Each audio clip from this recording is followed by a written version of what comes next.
Excellence in Grade R Teaching. Miss Susanna Peterson, Horston Primary School, Horston. Miss Susanna Peterson started out as a cook at a local creche, but was soon drawn to becoming more involved with children. This led her training to become a Grade R teacher.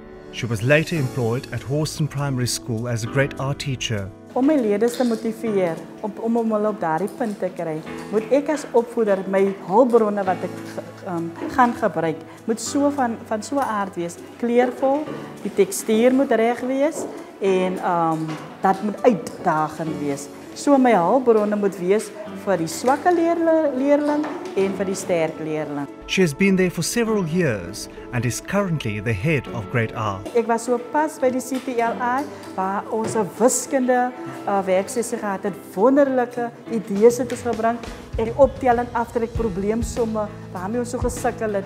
Miss Peterson initiated and currently drives a shoe project at the school, whereby shoes are given to those learners whose parents cannot afford to buy school shoes for their children. Ons gee vir die leerders skoene, ons gee hulle warm etes, die kleredag, hoe se kind aangetrek, so hulle kry truitjies en daar om dankie weer terug te sê, neem ons 'n foto en ons maak 'n kaartjie en dit kom van die leerders. So dit motiveer ook die mense wat gee om leer te gee.